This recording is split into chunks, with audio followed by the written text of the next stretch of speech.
나는 긍휼히 여기는 자인가? 마태복음 5장 7절. 긍휼히 여기는 자는 복이 있나니 그들이 긍휼히 여김을 받을 것이며, 긍휼히 여기는 자가 복이 있다는 것은 위에 줄이고 목마른 자 다음에 나옵니다. 그래서 싱클레어 퍼커스는 이렇게 말했습니다. 하나님은 오히려 우리가 하나님의 위를 구하고 하나님의 위를 찾은 후에는 긍휼을 필요로 하는 다른 사람들에게 긍휼을 베풀기를 바라신다. 위로일 뿐 아니라 다른 사람을 긍휼히 여기는 것, 이것이 외식하는 자와 구별되는 그리스도인의 특징입니다. 성경에 나오는 서기관과 바리새인은 외식자의 전형입니다. 그들은 예수님이 지적한 서기관과 바리새인의 위를 가지고 있었습니다. 즉, 외적으로만 위로일 뿐 내면은 위롭지 않았습니다. 그런데도 자기를 위롭다고 여기고 다른 이들을 멸시했습니다. 바리새인과 세리의 기도에서 예수님이 묘사한 그대로입니다. 또 자기를 위롭다고 믿고 다른 사람을 멸시하는 자들에게 이 비유로 말씀하시되, 두 사람이 기도하러 성전에 올라가니 하나는 바리새인이요 하나는 세리라. 바리새인은 서서 따로 기도하여 이르되, 하나님이여, 나는 다른 사람들 곧 토색, 불의, 간음을 하는 자들과 같이 아니하고 이 세리와 같이 아니함을 감사하나이다. 나는 일에 2번씩 금식하고 또 소득의 11조를 드리니이다 하고, 그들은 자기를 의롭다고 믿는 죄인들을 긍휼히 여기지 않았습니다. 이것은 다음 성구에 극적으로 잘 나타나 있습니다. 아침에 다시 성전으로 들어오니 백성이 다 나오는지라. 앉으사 그들을 가르치시더니 서기관들과 바리새인들이 음행 중에 잡힌 여자를 끌고 와서 가운데 세우고 예수께 말하되, 선생이여, 이 여자가 간음하다가 현장에서 잡혔나이다. 모세는 율법에 이러한 여자를 돌로 치라 명하였거니와 선생님은 어떻게 말하겠나이까? 이것은 그들의 면모를 잘 보여줍니다. 그래서 예수님은 그들에게 이렇게 말씀하셨습니다. 화 있을진저 외식하는 서기관들과 바리새인들이여, 너희가 박하와 회양과 근체의 11조는 드리되 율법에 더 증한 바 정의와 긍휼과 믿음은 버렸도다. 너희는 가서 내가 긍휼을 원하고 제사를 원하지 아니하노라 하신 뜻이 무엇인지 배우라. 나는 위인을 부르러 온 것이 아니요 죄인을 부르러 왔노라 하시니라. 그리스도인은 그들과 다릅니다. 그리스도인은 위에 줄이고 목마른 자들로서 배부름을 얻습니다. 그들은 실제로 위롭습니다. 그러나 위롭다고 죄인을 멸시하지 않습니다. 긍휼히 여깁니다. 그들은 서기관과 바리새인들이 아니라 예수님을 닮았습니다. 이에 일어나 이르시되, 너희 중에 죄 없는 자가 먼저 돌로 치라 하시고, 예수께서 일어나 여자 외에 아무도 없는 것을 보시고 이르시되, 여자여, 너를 고발하던 그들이 어디 있느냐? 너를 정죄한 자가 없느냐? 대답하여 주여, 없나이다. 예수께서 이르시되, 나도 너를 정죄하지 아니하노니 가서 다시는 죄를 범하지 말라 하시니라. 그러므로 이 말씀을 통해 나는 누구인가? 정직하게 살펴보십시오. 자신이 외식자인지 그리스도인인지 스스로를 점검해 보십시오. 그리고 여러분 모두 위롭지만 다른 사람을 긍휼히 여기는 참 그리스도인이 되시기 바랍니다. 긍휼이란 무엇인가? 보통 긍휼은 가난한 자를 불쌍히 여기고 도와주는 것을 뜻합니다.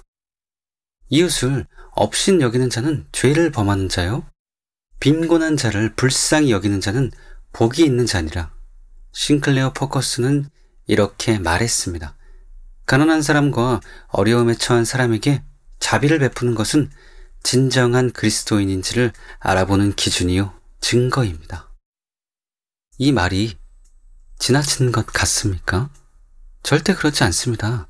그 증거로 양과 염소의 비유를 생각해 보십시오. 그러면 조금도 지나친 말이 아님을 알 수 있을 것입니다. 바울은 구제 헌금에 대해 쓰면서 이렇게 말했습니다. 심는 자에게 씨와 먹을 양식을 주시는 이가 너희 심을 것을 주사 풍성하게 하시고 너희 위의 열매를 더하게 하시리니. 하나님이 우리에게 주시는 소득에는 씨와 먹을 양식이 있습니다. 그러므로 구제는 우리 모두에게 선택이 아니라 의무입니다. 그런데도 많은 이들이 다 먹어버립니다. 그 결과 궁핍하게 됩니다. 흩어 구제하여도 더욱 부하게 되는 일이 있나니 과도히 아껴도 가난하게 될 뿐이라. 구제를 좋아하는 자는 풍족하여질 것이요 남을 윤택하게 하는 자는 자기도 윤택하여지리라. 그러므로 이 시간 소득의 일부를 규칙적으로 구제하기로 결단하십시오. 그리하여 풍성한 복을 받는 여러분 되시기 바랍니다. 한편 긍휼이라는 단어에는 영적인 더 깊은 의미가 들어있습니다. 찰스 피니는 이렇게 말했습니다. 긍휼은 죄를 용서하고자 하는 성향을 말한다. 그것은 형벌을 받을 만한 사람의 행복과 용서를 위치하고 추구하는 것과 일치한다. 그것은 형벌을 받을 만한 사람에 대하여 지니는 선한 위지이다. 긍휼이 이런 의미라는 것은 여러 성구에 분명히 나타나 있습니다. 하나님이여, 주의 인자를 따라 내게 은혜를 베푸시며 주의 많은 긍휼을 따라 내 죄악을 지워 주소서. 오직 하나님은 긍휼하심으로 죄악을 덮어주시어 멸망시키지 아니하시고 그의 진노를 여러 번 돌이키시며 그의 모든 분을 다 쏟아내지 아니하셨느니. 악인은 그의 길을, 불의한 자는 그의 생각을 버리고 여호와께 돌아오라. 그리하면 그가 긍휼히 여기시리라. 우리 하나님께로 돌아오라. 그가 너그럽게 용서하시리라. 주 우리 하나님께는 긍휼과 용서하심이 있사오니 이는 우리가 주께 패역하였음이오며 고멜이 또 임신하여 딸을 낳음에 여호와께서 호세아에게 이르시되 그의 이름을 로르히마라 하라. 내가 다시는 이스라엘 족속을 긍휼히 여겨서 용서하지 않을 것임이니라. 내가 그들의 불의를 긍휼히 여기고 그들의 죄를 다시 기억하지 아니하리라 하셨느니라. 이것이 곧 팔복이 말하는 긍휼입니다. 그 증거로 이것은 팔복의 문맥과 잘 조화됩니다. 팔복의 가난은 물질적인 가난이 아니라 심령의 가난입니다. 애통도 가난하고 힘들어서 우는 것이 아니라 죄로 인해 애통하는 것입니다. 온유도 가난하고 힘든 상황에 온순하게 적응하는 것이 아니라 회개를 촉구하는 말씀 앞에 온유한 것입니다. 위에 줄이고 목마른 것도 공의가 아니라 하나님의 뜻대로 위롭게 살기를 갈망하는 것입니다. 그런데 갑자기 긍휼의 의미가 단순히 가난한 자를 불쌍히 여기는 것일 수 있겠습니까? 싱클레어 퍼커스는 이렇게 말했습니다. 여러분에게는 여러분 자신이 받고 싶은 복을 결정하고 다른 복을 한쪽으로 치워버릴 권한이 없습니다. 복은 한꺼번에 임하는 것이므로 그 중에서 어느 하나를 선택할 수 없다는 말입니다. 그리스도인은 모든 은혜를 나타내려 합니다. 이미 살펴본 바와 같이 한 가지 복은 다음 복으로 흘러 들어갑니다. 심령이 가난한 자는 자기의 죄를 애통하고 이런 사람은 하나님의 진리를 아는 온유한 사람이 됩니다. 그런 사람은 위에 줄이고 목마르며 위를 받습니다. 그들은 하나님이 베풀어 주신 긍휼만으로도 차고 넘치기 때문에 그들은 다른 사람에게 긍휼을 베풀게 됩니다.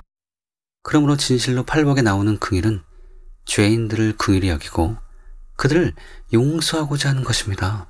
이것이 곧 주님이 원하시는 긍휼입니다. 긍휼은 우리에게 선택이 아니라 필수적인 의무다.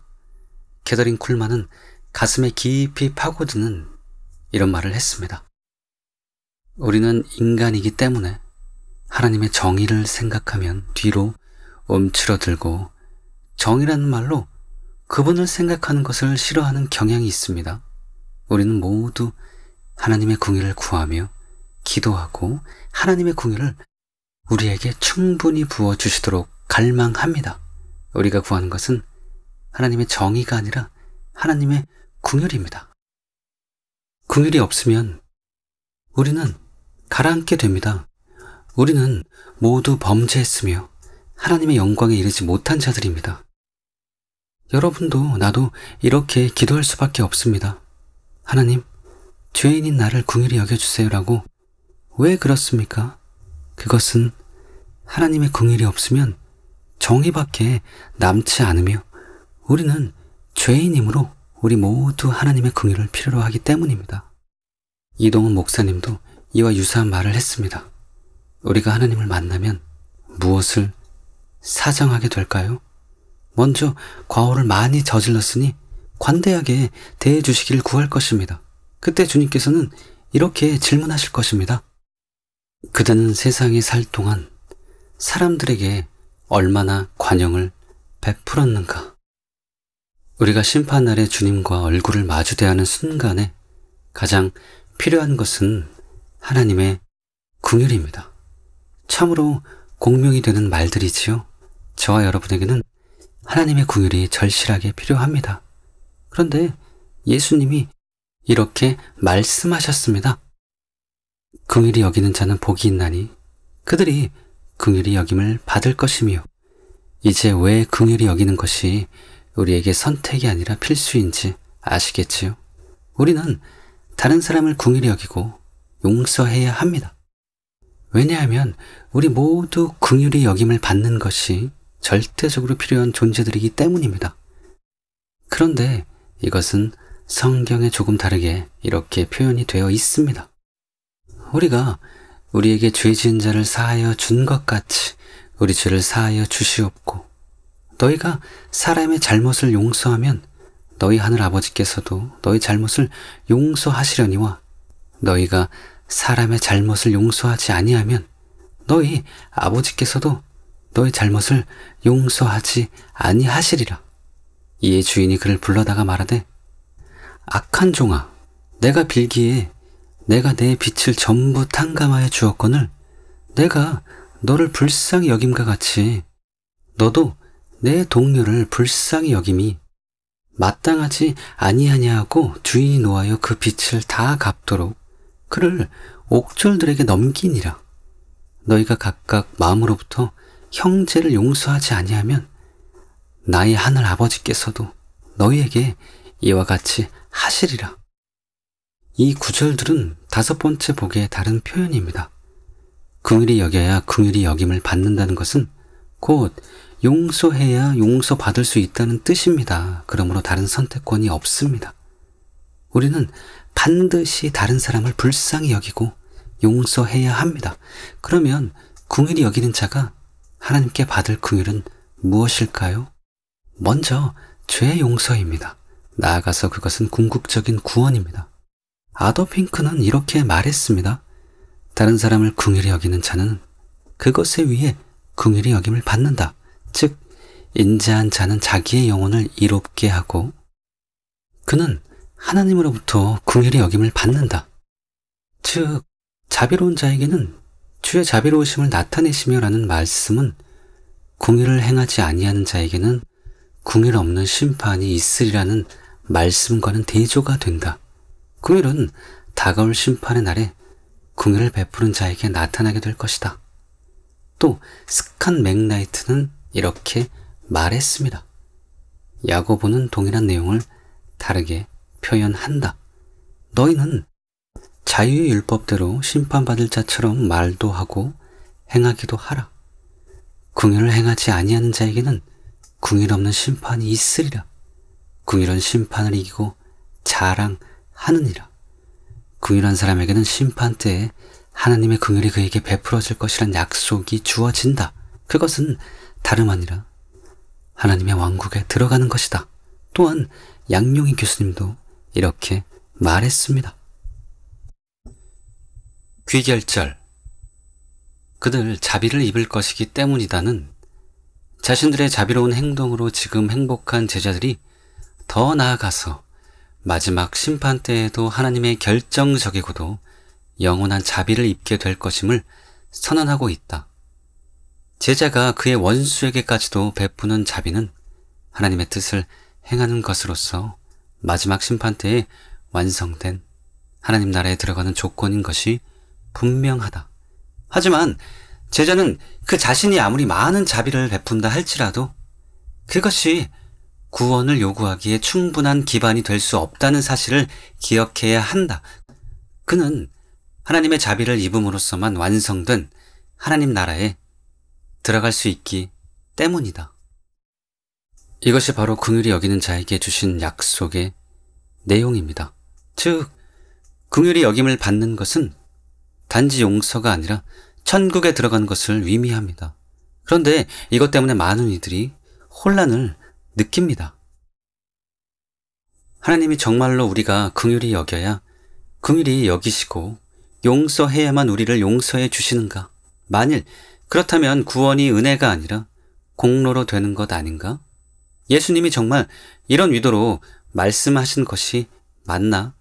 많은 학자들이 이런 의문에 답하려고 노력해 왔습니다. 그런데 상당수 학자들이 아주 의심스러운 설명을 합니다. 일례로 아도 핑크는 이 구절에 대해 이렇게 썼습니다.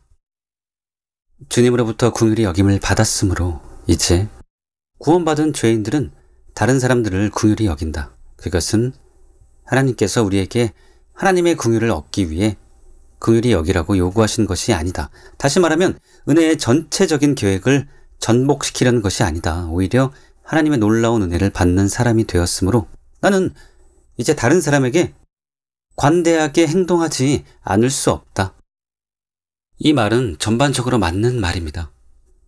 그러나 은혜를 전복시키려는 것도 긍휼을 대가로 긍휼히 여김을 받는 것도 아니지만 이 구절이 우리가 긍휼히 여겨야 하나님이 우리를 긍휼히 여기신다는 것을 말하고 있는 것도 사실입니다.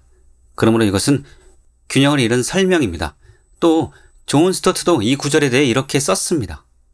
긍휼히 여기는 자는 복이 있나니 저희가 긍휼히 여김을 받을 것이며 이것은 우리가 긍휼이라는 공로에 의해 긍휼을 얻을 수 있으며 용서라는 공로에 의해 용서를 얻을 수 있기 때문이 아니라 우리가 회개하지 않는 한 우리는 하나님의 자비와 용서를 얻을 수 없으며 또한 만약 우리가 다른 사람들의 죄를 긍휼히 여기지 않는다면 우리는 우리의 죄를 회개했다고 주장할 수 없기 때문이다. 우리 자신이 용서받았다는 것만큼 우리에게 용서할 마음이 일어나게 하는 것은 없다. 그리고 우리가 기꺼이 용서하려는 것보다 우리가 용서받았다는 것을 더욱 분명하게 입증하는 것은 없다. 솔직히 저는 왜 예수님의 말씀을 그대로 받아들이지 못하고 이렇게 피곤하게 생각하고 피곤하게 설명하는지 이해가 안 갑니다. 사실 그것은 불필요한 일입니다. 그런데 싱클레어 퍼커슨의 글에서도 이런 현상이 나타납니다. 이 말씀을 듣다 보면 우리의 마음속에 어떤 의문이 생깁니다. 예수님은 우리가 남을 긍휼히 여길 때에만 우리 자신이 긍휼히 여김을 받을 것이라고 생각하고 이 말씀을 하신 것일까요? 틀림없이 그럴 것입니다. 여기까지는 좋습니다. 아주 잘 말했습니다. 문제는 다음 일입니다. 남을 긍휼히 여기는 것은 그리스도를 영접하고 하나님의 은혜를 체험한 데서 나오는 자연스러운 결과입니다. 만일 우리가 남을 긍휼히 여기지 않는다면 우리가 그리스도의 긍휼을 받았다고 할 수 없고 마지막 심판 때에 그리스도께서 긍휼을 베풀어 주실 것을 기대할 수도 없습니다. 예수께서 긍휼에 대해 무엇이라고 말씀하셨든지 사실 그것은 문제가 되지 않습니다. 이런 식의 말투는 나중에 예수님의 가르침에도 나타납니다. 즉, 너희가 사람의 과실을 용서하면 너희 천부께서도 너희 과실을 용서하시리라. 이 말씀은 다른 사람의 죄를 용서해야 우리도 죄 용서를 받을 수 있다는 뜻이 아닙니다. 오히려 만일 우리가 다른 사람의 죄를 용서하지 않는다면 우리 자신이 하나님께 죄 사함을 받았다는 증거가 없다는 뜻입니다. 무자비한 종에 대한 비유도 이와 비슷한 의미의 말씀이 나옵니다. 자비로운 사람이라면 1만 달란트의 빚을 탕감받고 난 후 100데나리온의 빚을 진 사람에게 빚을 갚으라고 요구할 수 없을 것입니다. 물론 이처럼 예를 들면 비유에 나오는 종처럼 행동하는 사람도 있습니다. 그러나 이런 짓을 한 이 종은 자기에게 주어진 빚을 탕감받는 특권을 잃고 말았습니다. 하나님 나라가 바로 이렇습니다. 이 설명은 줏대 없이 왔다 갔다 합니다. 도대체 왜 이런 현상이 나타날까? 그것은 수많은 학자들이 한 번 구원은 영원한 구원이라는 거짓 교리에 속고 있고 그것에 맞추려고 하기 때문입니다. 다시 말하지만 이런 설명들은 굳이 안 해도 되는 설명입니다. 나아가서 비성경적인 설명입니다. 왜냐하면 마태복음 18장에 1만 달란트 빚진 종이 100데나리온 빚진 동료를 불쌍히 여기지 않았다고 하여 그가 과거에 1만 달란트를 진짜로 탕감받지 않는 것은 아니기 때문입니다. 그는 진짜로 탕감받았습니다. 그러나 자기가 불쌍히 여김을 받은 것처럼 다른 사람을 불쌍히 여기지 않았습니다. 그래서 옥에 갇혔습니다. 그가 다른 사람을 불쌍히 여기지 않은 것은 처음부터 구원받지 않은 자라는 증거가 아닙니다. 단지 한 번 구원은 영원한 구원이 아니고 그가 버림받았다는 것을 뜻합니다. 예수님은 비유에서 정확히 그것을 경고하고 계십니다. 그리고 본문에 나오는 5번째 복도 마찬가지입니다. 그러므로 명심하십시오. 우리는 긍휼히 여김을 받았으므로 다른 사람을 긍휼히 여겨야 합니다. 우리가 용서받은 것처럼 다른 사람을 용서해야 합니다. 그렇지 않으면 1만 달란트를 탕감받은 종처럼 긍휼 없는 심판을 받게 되고 멸망할 수밖에 없습니다. 이것은 결코 새롭거나 이상한 주장이 아닙니다. 오래전부터 많은 하나님의 종들이 외쳐온 성경적이고 고전적인 진리이기까지 합니다. 청교도 신학자 토마스 왓슨은 이렇게 말했습니다. 사람은 믿지 않음으로 인하여 지옥에 가는 것과 마찬가지로 용서하지 않음으로 인하여도 지옥에 갈 수 있다.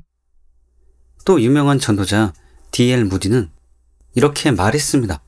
당신이 하나님 나라의 문을 통과하려면 먼저 용서의 문을 통과하여야 한다. 그리고 존 라일 감독도 이렇게 말했습니다. 심판날 남을 용서하지 못하는 사람은 용서를 받지 못할 것이다. 그런 사람은 천국에 맞지 않는 사람이다. 그리스도인들이 행해야 할 덕목 중에 용서만큼 실행되지 않은 것이 거의 없다. 그러나 이 용서라는 것만큼 성경에서 강력히 주장된 의무는 없으며 또 이것을 태만히 행함으로써 사람들로 하여금 하나님의 왕국에서 쫓겨나게 하는 것도 없다. 뿐만 아니라 다른 사람을 긍휼히 여기지 않고 용서하지 않는 자가 천국에 들어갈 수 없음을 보여주는 간증들도 많습니다. 그중 몇 가지를 여러분에게 소개해 드리겠습니다. 필리핀 목사님의 간증. 이 목사님은 과거에 사업가로 성공하여 많은 돈을 벌었으나 목회자로 부르는 하나님의 부르심에 불순종했습니다. 그러던 중 심장마비로 병원에 실려가서 수술 도중 사망했습니다. 그때 자기 영혼이 천국 문 밖에 서 있는 모습을 보았습니다. 또 예수님이 자신의 불순종을 심판하려고 서 계신 것을 보았습니다. 그는 주님께 만일 저의 생명을 조금이라도 연장시켜 주시면 주님을 섬기겠다고 애원하였습니다. 주님은 그의 기도를 들어주셨습니다. 그리고 영원히 육신으로 돌아오기 전에 지옥의 모습을 보여주셨습니다. 그는 지옥에서 자신의 장모님이 불 속에서 타고 있는 모습을 보았습니다. 그는 깜짝 놀랐습니다. 왜냐하면 그의 장모님은 크리스천으로서 교회에 열심히 다녔고 늘 회개 기도를 했기 때문입니다. 그래서 궁금해서 저분은 왜 지옥에 있나요? 하며 주님께 여쭈었습니다. 그러자 주님이 이렇게 대답하셨습니다. 그녀가 친지들을 용서하지 않았기 때문에 그녀 또한 용서받을 수가 없다. 안젤리카의 간증, 안젤리카 자매의 간증 중 한 부분을 소개해 드리겠습니다. 지옥에서 사람들은 그들이 세상에서 했던 일들의 기억을 가지고 고문받습니다. 예수님을 알았던 사람들은 2배로 고문을 받았습니다. 예수님이 말씀하셨습니다. 여기에서는 어떤 기회도 없다. 오직 살아있을 때만 기회가 있다. 나는 주님께 여쭈었습니다. 주님, 왜 우리 할머니가 여기 있나요? 저는 할머니가 살아생전 주님을 아셨는지 모르겠지만 왜 여기 계신 건가요? 딸아, 내 할머니는 용서하지 않았기에 여기 있는 것이다. 용서하지 않는 자는 나 또한 그를 용서하지 않을 것이다. 나는 여쭈었습니다. 하지만 주님은 용서하시고 또 자비가 넘치시는 분이시잖아요. 주님이 답하셨습니다. 그래, 딸아. 하지만 사람들은 반드시 용서해야 한다. 그들이 용서하지 않기 때문에 이곳에 오는 것이다. 가서 사람들에게 전해라. 특히 내 자녀들에게 이제는 용서해야 할 때라고. 많은 내 자녀들이 용서하지 않는구나.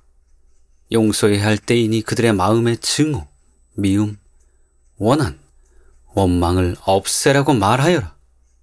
만약 용서하지 않은 그들에게 불시의 죽음이 닥치면 그들은 지옥으로 가야 한다. 빅토리아의 간증. 다음은 빅토리아의 간증의 한 부분입니다. 그곳은 극도로 어두운 곳이었으며 제일 뜨거울 수 있는 불보다 더 뜨거웠습니다. 그곳은 각기 다른 크기의 파리들로 가득 차 있었습니다. 초록색, 검은색, 회색의 파리들로 모든 입슴직한 종류의 파리들이 다 있었습니다. 추가로 그곳에는 짧고 굵고 검은 지렁이들이 곳곳에 있어서 무엇이든 간에 기어 올라갔습니다. 그리고 가장 메스꺼운 악취로 가득 차 있었습니다. 그 강렬한 악취는 제가 알고 있는 단어로는 형용하기 어렵습니다. 그 냄새는 썩은 고기 냄새와 비슷했습니다. 하지만 이제껏 살아오면서 맡아본 제일 지독한 썩은 고기 냄새보다 100배는 더 강했습니다. 그것은 통곡하는 소리와 고통과 분노로 이를 가는 소리들로 꽉 차 있었습니다. 또 악마의 사악한 웃음소리로 가득 찼습니다. 최악의 것은 그곳이 사람들로 꽉 차 있었다는 것이었습니다. 그곳에는 사람들이 너무 많아서 셀 수조차 없었습니다. 그들은 각기 다른 그룹으로 나뉘어져 있었습니다. 그들은 그룹으로 나뉘어 있었음에도 불구하고 각 그룹 안에 있던 사람들의 수가 너무나도 많은 까닭에 그 수를 어림잡을 수조차 없었습니다. 그분은 저를 동쪽 그룹으로 인도하였습니다. 그리고 저에게 말씀하셨습니다. 빅토리아, 이곳에 있는 그룹은 다른 사람들을 용서하기를 거부한 사람들이다. 나는 많은 다른 방법들로 수없이 용서하라고 말해 주었다. 하지만 그들은 거절하였다. 나는 그들의 모든 죄들을 용서해 주었다. 하지만 다른 이들은 다른 사람들을 용서하기를 거부하였다. 그들은 그들의 시간이 다 지난 후 이곳에 와 있는 자신을 발견하였다. 그들은 이곳에 영원히 있게 될 것이다.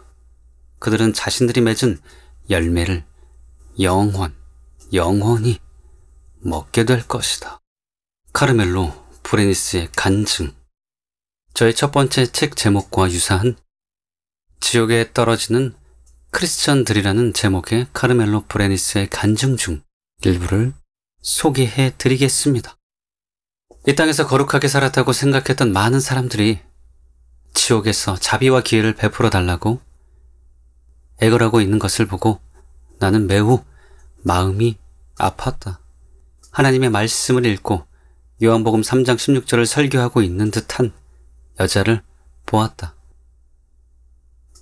하나님이 세상을 이처럼 사랑하사 독생자를 주셨으니 이는 그를 믿는 자마다 멸망하지 않고 영생을 얻게 하려 하심이라.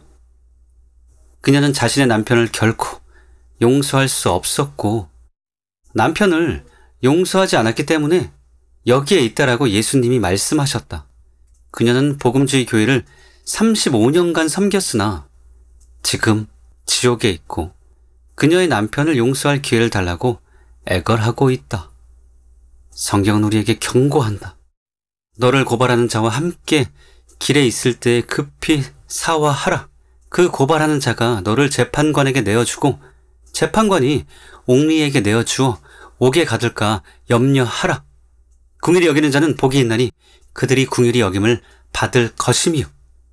주님 앞에 울부짖는 자에게는 주님의 자비와 은혜가 있다. 그러나 더 이상 애통하지 않고 더 이상 기도하지 않고 기도 생활을 멈추었다면 당신은 큰 위험에 빠진 것이다. 용서는 특별히 중요하다. 그 여자는 결코 용서하지 않았다. 35년간 하나님의 일을 힘들게 하고도 그녀는 모든 것을 잃었다. 이것을 묵상하고 확실히 용서하도록 하라. 당신은 어디에서 영원히 살기를 원하는가? 사랑하는 여러분, 여러분이 다른 사람을 용서하지 않으면 결코 천국에 들어갈 수 없습니다. 누구도 예외는 없습니다. 그러므로 지금 기회가 있을 때 용서하지 못한 모든 사람을 용서하는 지혜로운 여러분 되시기 바랍니다. 셋째, 누구나 다른 사람을 긍휼히 여기고 용서할 수 있다. 이제 정말로 다른 사람을 긍휼히 여기고 용서하고 싶어졌지요? 그래서 여러분에게 실제로 용서할 수 있는 비결을 가르쳐 드리겠습니다. 비결은 바로 십자가입니다. 십자가는 용서의 의무를 부여하는 동시에 용서할 수 있는 비결을 제공해 줍니다. 존 스토트는 이렇게 말했습니다. 우리 자신이 용서받았다는 것만큼 우리에게 용서할 마음이 일어나게 하는 것은 없다. 옳은 말입니다. 그러므로 용서의 비결은 다른 사람의 죄가 아니라 나의 죄, 내가 해야 할 용서가 아니라 내가 받은 용서에 주목하는 것입니다. 그렇게 하면 쉽게 다른 사람을 긍휼히 여기고 용서할 수 있습니다. 오래전 교회 일로 미국에 갔다가 하와이 코나에 있는 예수전도단 열방대학에 간 일이 있습니다. 섬에 도착하자 열방대학 매니저가 공항으로 마중을 나왔습니다. 다음날 그분이 대학 구석구석을 안내하며 구경시켜주고 친절하게 설명해 주었습니다. 그때 안내한 곳 중에 하나가 영어와 한국어로 DTS가 진행 중인 곳이었습니다. 거기서 저는 한 중년 신사가 간증하는 것을 들었습니다. 그는 1만 달란트 빚진 자의 비유에 근거해서 이렇게 말했습니다. 전에는 제가 몰랐습니다. 그러나 제가 1만 달란트나 되는 죄를 탕감받은 죄인이라는 것을 알게 되었습니다. 제가 진실로 큰 죄인임을 알게 되었습니다. 그러자 다른 모든 사람들을 용서할 수 있었습니다. 그리고 다른 사람에게 성을 내거나 화를 내지 않게 되었습니다. 그럴 권리가 제게 없기 때문입니다. 아주 드물게 아직도 다른 사람들에게 화를 낼 때가 있습니다. 그때는 제가 영적인 건망증에 걸렸을 때입니다. 맞습니다. 내가 1만 달란트를 탕감받은 죄인이라는 것에 주목하면 용서가 자동적으로 됩니다. 용서가 쉬워집니다. 이동원 목사님의 책에 보면 이런 내용이 있습니다. 어떻게 긍휼히 여기는 인격의 소유자가 될 수 있을까요? 그 대답은 하나입니다. 주님이 우리를 어떻게 여기셨나를 생각해 보십시오. 당신이 정말 구원받은 사람이라면 하나님이 어떻게 당신을 대우하시고 성도 되게 하셨는가를 기억하십시오. 하나님께서는 자격도 없고 하나님을 원망하던 우리를 불쌍히 여기시고 무조건 용서하시고 죄 없다 하시며 위롭다 하셨습니다. 예수님은 용서받을 수 없는 우리를 용서하시고 죄악으로 파멸과 지옥에 들어갈 우리를 끌어올려 구원하셨습니다. 그런데 우리는 형제의 작은 허물과 티를 용서할 수 없단 말입니까? 꿈 많은 신사이고 존경받던 그리스도인 가운데 토마스 모어 경이라는 분이 있습니다. 그는 무고하게 잡혀서 죽음을 당하게 되었습니다. 그런데 그는 자기에게 사형을 안도하고 있는 재판관을 향해 유명한 말을 남겼습니다. 재판장님, 제가 당신을 친구라고 부르도록 허락해 주십시오. 친구요. 저는 당신과 저의 관계가 바울과 스테반의 관계가 되기를 원합니다. 바울이 스테반을 죽였지만 지금쯤 하늘나라에서 두 사람은 가장 좋은 친구가 되어 있을 것입니다. 그대가 저에게 죽음을 선고하지만 저는 우리가 하늘나라에서 영원한 구원을 함께 누리는 친구가 되기를 바랍니다. 재판관은 토마스 모어 경의 이 말을 듣고 이렇게 되물었습니다. 내가 그대에게 사형을 언도했는데 나를 선대하는 이유가 무엇이요? 그때 토마스 모어 경은 짧게 이렇게 대답했습니다. 주께서 나에게 먼저 긍휼을 베풀어 주셨기 때문입니다. 이처럼 여러분이 긍휼히 여김을 받은 것과 용서받은 죄들을 생각해 보십시오. 그러면 용서하지 못할 사람이 없습니다. 상대가 누구든 용서할 수 있습니다. 마지막으로 이 말씀을 드리고 싶습니다. 용서하지 않은 것이 죄 용서만 맡고 있는 것이 아닙니다. 왜냐하면 용서만 긍휼히 여김의 결과가 아니고 치유와 축사도 긍휼의 여김의 결과이기 때문입니다. 예수께서 나오사 큰 무리를 보시고 불쌍히 여기사 그 중에 있는 병자를 고쳐 주시니라. 예수께서 불쌍히 여기서 그들의 눈을 만지시니 곧 보게 되어 그들이 예수를 따르니라. 예수께서 배에 오르실 때 귀신 들렸던 사람이 함께 있기를 간구하였으나 허락하지 아니하시고 그들에게 이르시되 집으로 돌아가 주께서 내게 어떻게 큰 일을 행하사 너를 불쌍히 여기신 것을 내 가족에게 알리라 하시니, 그래서 용서할 때 병이 치유되고 귀신이 떠나는 경우가 많습니다. 예수님은 이렇게 말씀하셨습니다. 하나님을 믿으라.